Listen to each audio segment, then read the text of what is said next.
Kukatpally police స్టేషన్లో విచారణ చేస్తున్నారు. ప్రస్తుతం మనతో పాటు చిన్నారి సహస్ర యొక్క పెందన వాళ్ళు ఉన్నారు, వారితో మాట్లాడదాం. అసలు సహస్ర గురించి ఏమైనా దొరికిందా, ఎవరు ఏంటనేది ఇంతవరకు క్లూ దొరికితలేరు. పోలీసు వాళ్ళు కూడా క్లూ దొరికితలేదు అంటున్నారు. నెత్తి చేయబట్టేసినారు వాళ్ళు. ఇంతవరకు దొరికితలేదు. నేమేం చేయాలంటే మీరేంది డిపార్ట్మెంట్లో ఉన్నప్పుడు చెయ్యాలి, ఏదో ఒకటి చేసి మాకు వాడు వ్యక్తి చంపేసి హాయిగా తిరుగుతున్నాడు, ఎంజాయ్ చేస్తున్నాడు, బంధువులు మొత్తం ఇంటాగ్రేషన్ చేస్తున్నారు. ఎందుకు చేస్తున్నారు మాకు అర్థమవుతుంది. మాకు వ్యక్తి కావాలా, ఏ రీజన్తో చంపిన మాకు కావాలి. మాకు ఇంతకంటే మాకు ఏ ఆస్తులు వద్దు, పాసులు వద్దు. అంటే తెలిసిన వాళ్ళు చేసిరు అనుకుంటారా, ఎవరైనా తెలియని బయట వ్యక్తులు లోపల కానీ కక్ష పెట్టి రిక్కేసి చంపేసింది. మంచి ప్లాన్ వేసి చంపేసింది. ఎందుకు చంపినో మాకు అర్థమైతలేదు. అది క్లూ. కక్ష అంటే తల్లిదండ్రులకి ఏమైనా బయట వాళ్ళతో వైరల్, మరి ఇంకా ఎలాంటి కక్ష అంటే ఏమో మాకు తెలియదు. తమ్ముని కూడా అడిగిన ఏం కక్షలు లేవు, బయట కొట్లాడే ఏం లేవు అని చెప్పి. మరి ఎందుకు చంపినంటే నాకు అర్థమైతే అని వాడు ఏడ్చుకుంటూ కూర్చున్నాడు అంతేగా. అంటే పోస్ట్ మార్టం రిపోర్ట్లు ఏమొచ్చింది ఇంకా రాలేదు, రిపోర్ట్ ఇవ్వలేదమ్మా. రిపోర్ట్ ఇవ్వలేదు. 24 గంటలు వచ్చే రిపోర్టు 5 రోజుల వరకు మాకు రిపోర్టే ఇస్తలేరు. మరి ఎవరిని పట్టుకోవాలి, ఎవరు మాట్లాడాలి? వాళ్ళే మాకు ప్రొటెక్షన్ ఇవ్వాలి, వాళ్ళే మాకు ఊరంతా దింపుతున్నారు. దాని అర్థం ఏంది? అంటే ఇప్పటికీ తల్లిదండ్రులు ఎన్నిసార్లు విచారించారు? ఇప్పటికీ నిన్న 12 గంటలకు అయితే 7-8 గంటలకు వదిలేసింది. మళ్ళీ లోపల ఉన్నారు వాళ్ళు. మొదటి రోజు విచారణ చేశారా? మొదటి రోజు మాట్లాడారు, అన్ని చేసింది. ఆ అడవుల్లో మాట్లాడలే, సరిగ్గా మాట్లాడలే, వెళ్ళిపోయినారు. అది కుకట్పల్లికి వచ్చేసరికి ఎన్ని సంవత్సరాలు అవుతుంది? వాళ్ళు కుకుట్పల్లిలో వచ్చేసి మినిమం 10 years అవుతుందండి. ఒక దగ్గర 5 years, ఇప్పుడు ఒక 4 years అవుతుంది ఈ అపార్ట్మెంట్లోకి వచ్చి, పెంట్ హౌస్ వచ్చి. వాళ్ళు మెకానిక్ పని చేసుకొని బతికేటోళ్ళు, ఈమె ల్యాబ్లో పని చేస్తుంది. వాళ్ళు పిల్లల్ని ఎప్పటికీ ఉంటారు కాబట్టి ఆ విధంగా వదిలేసిపోయాడు.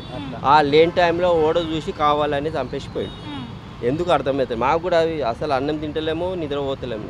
అంటే చంపడం అంటే ఒక ఎత్తు, ఒక్కసారి అయినా కూడా చనిపోతారు, కానీ కావాలని దాదాపు 10 నుండి 17 కత్తిపోట్లు ఉన్నాయి అంటున్నారు. అంటే ఏం పెట్టుకొని ఇదాన్ని ఉద్దేశపూర్వకంగా చేస్తుంటారా? అది మాకు తెలిసలేదు మేడం, మీరే తెలిపియాలి. మా పోలీసులు కూడా చెప్తారు ఆ ఉద్దేశం ఎందుకు చంపినా క్లూ దొరకాలి కదా. ఇప్పుడు మేము క్లూ దొరికితే వాళ్ళు ఎందుకు, మీరెందుకు? ఆ క్లూ కావాలి కదా. ఆ రీజన్ ఎందుకు చంపిండు? ఆ చిన్నపిల్లతో ఏం అవసరం వచ్చింది ఆయనకు? ఒక పిల్లని పట్టుకొని ఇష్టం వచ్చిన గీతలు గీసి పొడిచి పేగులు బయటకు వచ్చేంత అవసరం ఏముంది? మాకు క్లూ కావాలి. అంటే సీసీ కెమెరాలో కూడా ఒక వ్యక్తికి సంబంధించినటువంటి విజువల్స్ కూడా ఉన్నది. ఆ బయట వ్యక్తి ఏంటి, వాళ్ళని గుర్తించారా పోలీసులు? మీరు అడిగారు దాని గురించి? అడిగినా కానీ ఇక్కడ బిల్డింగ్ వాళ్ళు లేరు, ఎవరు బయట వ్యక్తి అని అంటున్నారు. ఆ సీసీ కెమెరా కూడా కరెక్ట్ పెట్టలేదు ఓనర్. ఇంత పెద్ద బిల్డింగ్ కట్టిన కానీ సీసీ కెమెరాలో ఒక జూమింగ్ లేదు, ఏం లేదు. జస్ట్ ఉన్నదంటే ఉన్నది అంతే. ఆ వెనకకి వెళ్ళి బ్యాగ్ కనిపిస్తుంది, ముఖం కనిపిస్తలేదు. కుక్క డాగ్ స్వాడ్ ఉంటుంది కదా, ఇట్లా పోయి రిటర్న్ చేసుకొని మళ్ళీ బిల్డింగ్ కాడికి వచ్చింది. లోపల కొంత ఒక 1/2 kilometer పోయి రిటర్న్ వచ్చింది మళ్ళీ. మాకు ఏం లేదు మేడం. ఆ మనిషి ఎందుకు చంపిండో ఆ వ్యక్తి కావాలి మాకు, అంతే. ఇంకేమవుతుంది మాకు. ఇన్ని రోజుల వరకు పట్టకపోతే ఈ పోలీస్ డిపార్ట్మెంటే వేస్ట్. మేము ఇప్పటికీ రాత్రి పొద్దున పోతే రాత్రి 10 గంటల 9 గంటలకు కూర్చొని పోయినా కానీ మాకు క్లూ దొరికిలేదు అంటారు. నాకు అదే విచిత్రం అండి. ఇంత పెద్ద భాగ్యనగరంలో పోలీస్ డిపార్ట్మెంట్ క్లూ దొరకకపోవడం ఏంది? మీరే ఆలోచించండి. తలకాయ లేని మొండవులు కూడా శవాన్ని పట్టుకొని దొంగలు పట్టించే పోలీసు వాళ్ళు ఈ చిన్న పిల్లల్ని మటర్ కేసు పట్టలేక చేత అవుతలేదు. నాకు అదే అర్థమవుతలేదు. మాకు ఎలాంటి అనుమానాలు లేదు మేడం, అనుమానాలు అయితే లేదు. కానీ ఇప్పుడు సహస్ర వాళ్ళు ఉంటున్నటువంటి ఇల్లుకి వేరే జాయింట్ కనెక్షన్ ఉన్నది, ఆ ఇంటి నుండి కూడా దూకే అవకాశం అట్లా ఏమైనా ఉంటుంది? కానీ అంత పరిష్కారంగా మనకు ఆలోచించలేదు. మనం ఏంది పనికి పోతాం, పనికి వస్తాం. పిల్ల చదువుకుంటుంది, 7 గంటలకు పోతే రాత్రి, పొద్దున 7 గంటలకు పోతే సాయంత్రం 7 గంటలకు ఇంటికి వస్తుంది. ఆ రోజు హాలిడే ఉన్నందుకు ఈ జరిగిపోయింది. 5th class, 5th 6th class నడుస్తుంది. 6 కేంద్రీయ విద్యాలయ కేంద్రంలో ఫ్రీ సీట్ వచ్చిందని అట్లా. అంటే ఇన్ని రోజులు అవుతుంది, 5 రోజులు ఇప్పటి వరకు ఎవరు కనిపెట్టలేదు. ఏమంటారు పోలీసుల పైన? మేడం మాకు కూడా ఏం తెలియకొచ్చింది. మాకు అసలు ఎవరు చంపింది కూడా తెలియకొచ్చింది. ఏదో పత్తకు తెలియకొచ్చింది, ఎవడు చంపిండో ఏం కథను అని ఒకసారి చూసి పోలీసు వాళ్ళు పట్టిస్తారేమని ఆలోచిస్తున్నాం. అది కూడా మాకు తెలియకొచ్చింది. ఏం పత్త తెలియకొచ్చింది. కెమెరాలు లేవు, ఏం అర్థం కాకొచ్చింది. అది ఎట్లా వచ్చిండు మీది మొదటి మీకు వచ్చినా అర్థం కాకొచ్చింది. అది పత్త తెలియకొచ్చింది మేడం మాకైతే. అంటే ఆ రోజు వాళ్ళ మమ్మీ డాడీ ఏ టైంకి వెళ్ళారు పనికి? వాళ్ళు డ్యూటీకి వెళ్ళారు మేడం. ఏ టైంకి? వాళ్ళు నాకు కూడా తెలియదు. నేను ఇక్కడ డ్యూటీ చేస్తా, సెక్యూరిటీ డ్యూటీ చేస్తా. అక్కడ ఎన్ని గంటలకు కూడా నాకు కూడా తెలియదు. అక్కడ కెమెరా చూపెట్టాను 9:50కి చూపెట్టాను కెమెరా. ఆ అమ్మాయి ఇట్లా వంగి చూస్తుంది గేట్లకించి, ఒక బైక్ వస్తుంది. నిన్న చూసినాం అది మేము, వేరే ఆడ చూసినాం అంతే. అదే వస్తుంది మాకు డౌట్, ఏం లేదు. ఇక ఎవరు ఆ లేడీ మాకు తెలియకొచ్చింది. వంగి చూస్తుంది, 4 సార్లు చూసింది మేము. ఒక బైక్ వచ్చింది, ఇలా పడ్డది. అది ఒకటి మళ్ళీ బైక్ కూడా ఎక్కడ పోయినా తెలియకొచ్చింది అలా, అంతే. మేము చూసింది నిన్న చూసింది అది. అంతే ఎవరు ఏం లేదు మేడం. చిన్నారి పాపకి ఏం అంతగానం చంపే పని ఏముంది మనకి? డాడీని చంపెడుతుండే కావాలంటే, ఆ పిల్లని చంపితే ఏమొస్తుంది మనకు? అదే ఆలోచిస్తున్నాం మేడం. ఏం లేదు. వాళ్ళ డాడీ అక్కడికి ఏ టైంకి వచ్చారు ఇంటికి? మేము లేదమ్మా, మాకు తెలియదు. మేము డ్యూటీలో ఉన్నాం. డ్యూటీలో ఉంటే మాకు 1 గంటకు ఫోన్ వచ్చింది, అట్లా చిన్న పాపని చంపండి అన్న అంటే నేను వస్తున్నామని వచ్చిపోయి వెళ్ళిపోయి నేను సార్ కలిసి సార్ వాళ్ళు కలిసి పోలీసు వాళ్ళు కలిసి సార్ ఎట్లా అయినా సార్ మా అన్న బిడ్డని అని చెప్పి నేను కూడా వచ్చేసిన. పోయి ఆడ చెక్ చేసేదాకా చంపేసి విడిచేటి పేగులు బయటకు వచ్చి మొత్తం ఘోరంగా చంపేసి సార్. ఆ ఘోరం చూస్తే మనకు రావద్దని ఆలోచిస్తున్నాం. అంటే ఆ రోజు వాళ్ళ అమ్మ కూడా పనికి వెళ్ళిందా? వాళ్ళ అమ్మ కూడా డ్యూటీకి వెళ్ళింది. వాళ్ళ అమ్మ కూడా లేదు, డాడీ లేడు. అది ఒక్క పిల్ల ఉంది, చూసి ఇంట్లోకి దూరం చంపినట్లు కూడా. వాళ్ళ తమ్ముడు ఇసుకలో రావులు ఇసుకలో చదువుతాడు ఆయన పక్కకే స్కూల్కి వెళ్ళిండు ఆ పిల్లాడు. ఆ పిల్లాడి కోసం టిఫిన్ బాక్స్కి ఇయ్యడానికి ఆ డాడీకి ఫోన్ చేసిన టీచర్. ఆ డాడీ కూడా రాకుండా టైంలో ఆ డాడీకి ఆ టీచర్ ఫోన్ చేస్తాడు. డాడీ వచ్చి రాగానే వచ్చిండు, లేకపోతే రాకుండా ఆయన డ్యూటీ మెకానిక్ షాప్ పెట్టుకున్నాడు, అన్నం చేస్తాడు ఆయన. ఆ పాప పోయి లోపలికి పోయి చూసి చెప్పింది మా తమ్మునికి మీ పాప లేదు అంటే వాడు వచ్చిన్నాడు ఎక్కడ పోయిందని మళ్ళీ ఆలోచించి టిఫిన్ ఇద్దామని కట్టుకున్నాడు. ఇస్తుందంట.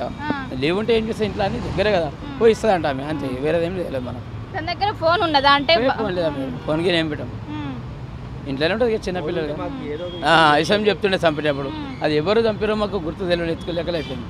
అంటే ఊళ్ళో ఏమైనా కక్షల పగలు కోపాలు గతంలో గొడవలు? ఏం లేవు, గొడవలు ఏం లేవు, మాకు గొడవనే లేదు. ఒకరు వాడు ఎవరు చంపినా మాకు అర్థం కాకపోతుంది. ఆ వ్యక్తి దొరకాలి మాకు, వేరేదేం లేదు. చూడాలి అవన్నీ ఏ ఏరియాడో ఏం కదనా వాళ్ళే తెలుసుకుంటాం. మాకు చూపెడితే తలకి చంపినండి అంతే. అంటే బయట వాళ్ళు అనుకుంటున్నారా తెలిసిన వాళ్ళ? మాకు ఏ అనుమానం లేదు, అనుమానం ఎవడో తెలియదు మాకు ఇప్పటికి కూడా. వాడు ఎవడో పోలీసు వాళ్ళు పట్టిస్తా చూస్తాం, లేవలేదు మాకు అది ఎవరు తెలియదు, చంపినాడు కూడా తెలియదు ఎవడు. చివరిగా పోలీసులకు ఏం చెప్తారు ఈ కేసు గురించి? దొరకాటాలమ్మా, దొంగను దొరకాటాలి, మా చేతికి ఇవ్వాలి. ఏం లేదు చూడాలి, వాడు ఏం చంపినా ఎందుకు చంపినా అడుగుతాం. పాపను ఏం పాపం చేసింది, ఎట్లా చంపినాడు అది కదా కూడా అడుగుతాం. ఏం లేదు మాకు, చంపినాడు వచ్చి ఈయన అని తెలిస్తే మేము అడుగుతాం, అంత ఏం లేదు మాకు. ఆయనకి చంపేలే, ఘోరంగా చంపేలే. ఆ పిల్లని ఎట్లా చంపారో అనగా అన్ని కూడా చంపేయాలి మాకు, అదే కొరకు ఏం లేదు. అంటే ఒకరే చంపి ఉంటారా? మాకు తెలియదమ్మా, మేము చూడలేము. ఒక్కరు చంపారు, ముగ్గురు చంపారు, నలుగురు చంపారు కూడా మాకు తెలియదు. అంటే అది చూసి ఒకరే చంపడానికి పాసిబుల్ ఉందా? ఏమో మేడం, మాకు డౌట్ వస్తుంది, మనకి ఎవరు చంపింది కూడా తెలియదు. అది పిల్లలతో చంపిరని ఆలోచిస్తారు అంతే. అంతా డైరెక్ట్ ఇంట్లోకి ఎవరు చంపుతారు మేడం? హైదరాబాద్ పట్టవగల మళ్ళీ 10 గంటలకే పొద్దుగాల ఉదయం. చాలా స్ట్రిక్ట్ అంటే నిజమేనా? నాకు తెలియదు మన నిబారక్ వాళ్ళ బిల్డింగ్లో కూడా నాకు తెలియదు, అది ఓనర్కు వాళ్ళకి. కెమెరాలు పెడుతుంటే ప్రతి ఒక్కరిని అడుగుతుండే. ఆ టైంలో ఎందుకు ఉండలేరు? ఎప్పుడు ఉండేటోళ్ళు వాళ్ళు లేరు, కింద వాళ్ళు లేరు, ఒక్క వ్యక్తి మాత్రమే ఉన్నారు భార్య భర్తలు. వాళ్ళు ఎంతోమంది వాళ్ళు చేసిండా మిగతా వాళ్ళు చేసి మాకు అర్థమవుతుంది అంతే. అంటే ఏదైనా ఆన్లైన్ ఆర్డర్స్ వచ్చినా కూడా ఆయనే కిందకి తీసుకొచ్చి ఎవరిని కూడా పైకి ఎలా అబద్ధం అంటే అబద్ధం. అందుకే అడుగుతుండే, ఒక్కసారి అడుగుతుండే వెళ్ళిపోతుండే. కానీ సీసీ కెమెరా పెట్టకపోవడం మైనస్ పాయింట్, అది మెయిన్. ఇప్పుడు వాళ్ళ వ్యక్తిలో వాళ్ళ ఇంట్లో వ్యక్తి జరిగితే ఇట్లనే ఊహించుకుంటుండేనా పరిమాణాలు? ఇప్పుడు వాళ్ళకు కూడా కూతురు ఉండదు మేడం, ఇట్లనే అవుతుండేనా? నేను అనేది ఏంటంటే మాకు న్యాయం జరగాలి, ఎంత తొందర జరిగితే అంత మంచిది మాకు, అంతే. ఇంకేం సీసీ కెమెరాలు ఎందుకు పెట్టలేదు అంటే ఏమని చెప్తున్నారు ఓనర్ అడిగితే?